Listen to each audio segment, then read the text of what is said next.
કેમ છો વિદ્યાર્થી મિત્રો? મજામાં ને? ચાલો આજે આપણે ધોરણ 8 સામાજિક વિજ્ઞાન એમાં પાઠ નંબર 6 છે માનવ સંસાધન. એનું આપણે સ્વાધ્યાય જોવાનું છે. એમાં પહેલો જે પ્રશ્ન છે ટૂંકમાં ઉત્તર આપો. એમાં પહેલો પ્રશ્ન છે વસ્તી ગણતરી શા માટે કરવામાં આવતી હશે? તમારો વિચારો લખો. વસ્તી ગણતરી કરવા એનું કારણ શું છે? જોઈએ આપણે કોઈ પણ દેશના વિકાસનો મોટો આધાર તેના માનવ સંસાધન પર રહેલો છે. કારણ કે અન્ય સંસાધનોનો વિકાસ કરનાર પણ માનવ જ છે.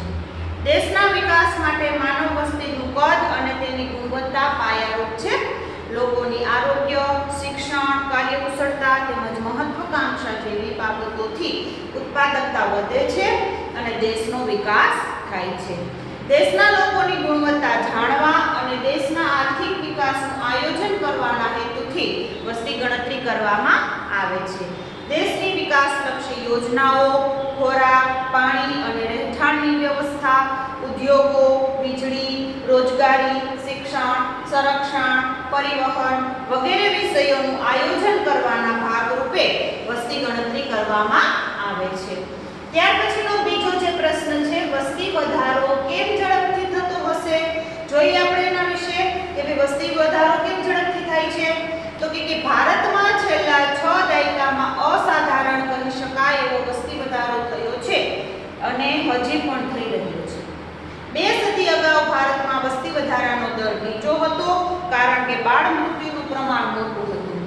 કોલેરા, પ્લેગ અને ક્ષય જેવા રોગો અસાધ્ય હતા. દુષ્કાળ વખતે હજારો લોકો ભૂખમરાથી મૃત્યુ પામતા હતા. તબીબી સારવાર અને દવાઓ પૂરતી ન હતી અને સારા રસ્તાઓ તેમજ ઝડપી પરિવહન સેવાના અભાવે સગર્ભા મહિલાઓનું મૃત્યુ પ્રમાણ મોટું હતું. આજે આ પરિસ્થિતિઓમાં ઘણો સુધારો થયો હોવાથી મૃત્યુદર ઘટ્યો છે. ઉપરાંત જીવન ધોરણ સુધારવાથી સરેરાશ આયુષ્ય વધ્યું છે. તેની સામે જન્મદર ખાસ ઘટ્યો નથી. નિરક્ષરતા, અંધશ્રદ્ધા અને વહેમ, રૂઢિગત માન્યતાઓની પરંપરા, બાળ લગ્ન, વિધવા પુનર્લગ્ન, ગરીબી, નાના કુટુંબની આદર્શ ભાવનાનો અભાવ વગેરે પરિબળોના કારણે વસ્તી વધારો થતો રહે છે. આટલા બધા કારણોના લીધે શું થાય છે તો કે વસ્તી વધારો થતો રહે છે. ત્યાર પછીનો જે પ્રશ્ન છે જન્મદર અને મૃત્યુદર એટલે શું?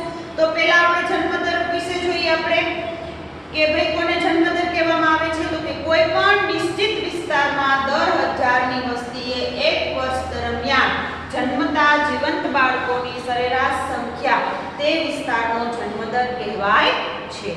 મૃત્યુદર કોને કહેવાય તો કે કોઈ પણ નિશ્ચિત વિસ્તારમાં દર 1000 ની વસ્તીએ 1 વર્ષ દરમિયાન મૃત્યુ પામતી વ્યક્તિઓની સરેરાશ સંખ્યા તે વિસ્તારનો મૃત્યુદર કહેવામાં આવે છે. ત્યાર પછીનો પ્રશ્ન છે વસ્તી ગીચતાની વ્યાખ્યા આપો. તો કે કોઈ પણ વિસ્તારમાં દર ચોરસ કિલોમીટરમાં વસતા લોકોની સરેરાશ સંખ્યાને તે વિસ્તારની વસ્તી ગીચતા કહેવામાં આવે છે. ત્યાર પછીનો પ્રશ્ન છે સ્થળાંતર એટલે શું? કોને કહેવામાં આવે છે સ્થળાંતર? તો કે માનવી પોતાની આજીવિકા મેળવવા, વિકાસ કે અન્ય પ્રકારની આવશ્યકતા માટે એક સ્થળેથી બીજા સ્થળે જઈને અને વસવાટ કરે છે. બરોબર, તેને શું કહેવામાં આવે છે તો કે ભાઈ સ્થળાંતર કહેવામાં આવે છે. ત્યાર પછીનો બીજો જે પ્રશ્ન છે કે શબ્દોની સમજૂતી આપો. એમાં 3 જે શબ્દો છે સાક્ષરતા, વય જૂથ અને વસ્તી માળખું. એમાં આપણે પહેલો જે શબ્દ છે સાક્ષરતા એના વિશે આપણે જોઈ કે ભાઈ 6 વર્ષથી વધુ ઉંમરની જે વ્યક્તિ કોઈ પણ એક ભાષા વાંચી લખીને સમજી શકતી હોય તેને સાક્ષર કે અક્ષર જ્ઞાન ધરાવતી વ્યક્તિ ગણવામાં આવે છે. બીજો જે શબ્દ છે વય જૂથ. વય જૂથ કોને કહેવામાં આવે છે તો કે દેશની વસ્તીને 3 જૂથમાં વહેંચવામાં આવે છે. 0 થી 14 વર્ષના બાળકોનું જૂથ, 15 થી 59 વર્ષની પુખ્ત ઉંમરની વ્યક્તિઓ એટલે કે પ્રૌઢોનું જૂથ અને ત્રીજું 60 કે તેથી વધુ વર્ષની ઉંમરની વરિષ્ઠ વ્યક્તિઓનું જૂથ. એમ 3 ભાગ પાડવામાં આવેલા છે. ત્રીજો જે શબ્દ છે એનું નામ છે વસ્તી માળખું. એના વિશે આપણે જોઈ કે વસ્તી માળખું કોને કહેવામાં આવે છે તો કે વસ્તીના વિવિધ જૂથોમાં કરવામાં આવતા વર્ગીકરણને વસ્તી માળખું કહેવામાં આવે છે. જેમ કે સ્ત્રી પુરુષનું જૂથ, વય કક્ષાનું જૂથ, ગ્રામ્ય અને શહેરી જૂથ અને ધાર્મિક જૂથ, એમ એના 3 પ્રકાર પાડવામાં આવેલા છે. ત્યાર પછીનો જે પ્રશ્ન છે કે ભાઈ નીચેના પ્રશ્નોના ઉત્તર આપો. એમાં પહેલો પ્રશ્ન છે ગુણાત્મક પરિવર્તન વિશે ટૂંકમાં માહિતી આપો. કે ભાઈ ગુણાત્મક પરિવર્તન શું છે એના વિશે આપણે માહિતી જોવાની છે. જોતા જઈએ આપણે કે શું કીધું ગુણાત્મક પરિવર્તનમાં, તો કે વ્યક્તિના વિચાર અને સ્વભાવ, રહેણીકરણી તથા જીવનશૈલીમાં આવતું પરિવર્તન એ ગુણાત્મક પરિવર્તન છે. તેની પાછળ ખંત, ઉદ્યમ, ધાર્મિક અને રાષ્ટ્રીય ભાવના, ઉત્સાહ, સાહસ વગેરે કારણો જવાબદાર છે. ઋષિમુનિઓ અને સાધુ સંતો સદુપદેશ દ્વારા સમાજમાં પરિવર્તન લાવે છે. સરકાર પણ પ્રસારના માધ્યમો દ્વારા જનમાનસ કેળવી શકે છે. પ્રતિભાશાળી વ્યક્તિઓની સિદ્ધિઓમાંથી પ્રેરણા મેળવી લોકો વિવિધ ક્ષેત્રે નવા નવા ખ્યાલો અપનાવે છે. તેને લીધે તેમના વિચારો, રીતરિવાજો અને રહેણીકરણીમાં ગુણાત્મક પરિવર્તન આવે છે. દેશના વિવિધ પ્રદેશોના લોકો પરસ્પર સંપર્કથી પણ આહાર વિહાર અને માન્યતાઓમાં પરિવર્તન આવે છે. તેના પરિણામે આજે દક્ષિણ ભારતમાં ઇડલી ઢોસા, બંગાળના રસગુલ્લા અને ઉત્તર ભારતના સમોસા જેવી વાનગીઓ દેશભરમાં પ્રસરી ગઈ છે. દુનિયાના ઘણા લોકોએ યુરોપના પુરુષોનો પોશાક અપનાવી લીધો છે અને દેશોએ લોકશાહી શાસન પદ્ધતિ અપનાવી છે. આ બધા કેવા પરિવર્તનો છે, તો કે ગુણાત્મક પરિવર્તનો છે. બીજો જે પ્રશ્ન છે, માનવ સંસાધનને રાષ્ટ્રની મહત્વની મૂડી શા માટે ગણી શકાય છે? આ માણસો જે છે એ રાષ્ટ્રની શું છે, તો કે મૂડી છે. જોઈએ આપણે કે ભાઈ કોઈ પણ રાષ્ટ્રના વિકાસ માટે વિવિધ સંસ્થાઓની જરૂર પડે છે. માનવ સંસાધન તેમાં સૌથી મહત્વનું છે, કારણ કે વિકાસની કોઈ પણ યોજના માટે કુશળ માનવ શક્તિની જરૂર પડે છે. માનવીને કુદરતે બુદ્ધિ, વિચાર શક્તિ, મહત્વાકાંક્ષા, નિર્ણયો લઈને તેનો અમલ કરવાની શક્તિ વગેરેની બક્ષિસ આપી છે. તેથી યોગ્ય શિક્ષણ અને તાલીમ પામેલા માનવો રાષ્ટ્રની મોટી મૂડી બની શકે છે. માનવીની તાલીમ માટે શિક્ષણ અને તંત્ર જ્ઞાન ખૂબ જ જરૂરી છે.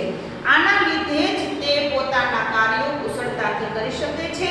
આ માટે દેશના 100% સાક્ષરતા હોવી જરૂરી છે. દેશની વસ્તીમાં કામ કરનારા વયજૂથનું મોટું પ્રમાણ હોવું જોઈએ.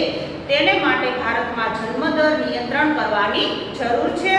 આ રીતે સુશિક્ષિત અને કેળવાયેલું માનવ સંસાધન રાષ્ટ્રની સૌથી મહત્વની મૂડી ગણાય છે. તો આ આપણા પ્રશ્નો હતા. ત્યાર પછીનો જે પ્રશ્ન જે છે ખાલી જગ્યા, બરોબર છે. એમાં જે પેલી ખાલી જગ્યા જે છે કે 2011 ની વસ્તી ગણતરી દરમિયાન એમ કીધું કે વસ્તી ગીચતાનો દર ખાલી જગ્યા નોંધાયેલો છે, તો એમાં આવશે 382. શું આવશે? 382. બીજી જે ખાલી જગ્યા છે, વિશ્વમાં વસ્તીની દ્રષ્ટિએ ભારત ખાલી જગ્યા ક્રમે છે. આપણે ખબર જ છે કેટલા ક્રમે છે, તો કે બીજા ક્રમે. ત્રીજી જે ખાલી જગ્યા છે કે ભારતમાં ખાલી જગ્યા ધર્મ પાળનારની જનસંખ્યા વધુ છે. કયો ધર્મ પાળતી? તો કે હિન્દુ ધર્મ પાળતા લોકો વધુ રહે છે. ત્યાર પછી ચોથી જે ખાલી જગ્યા છે કે 2011 ની વસ્તી ગણતરી મુજબ ગુજરાતનું જાતિ પ્રમાણ ખાલી જગ્યા છે, તો એમાં આવશે 918. શું આવશે? 918. છેલ્લી જે ખાલી જગ્યા જે છે, દુનિયાની કુલ વસ્તીના આશરે ખાલી જગ્યા ટકા વસ્તી ભારતમાં વસે છે. કેટલા ટકા વસ્તી ભારતમાં વસે છે?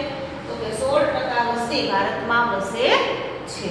તો આપણો સ્વાધ્યાય જે છે એ પૂરું થાય છે. હું આશા રાખું છું કે તમને આ પાઠ છે સરળતાથી એના પ્રશ્નોના જવાબ સમજાઈ ગયા હશે.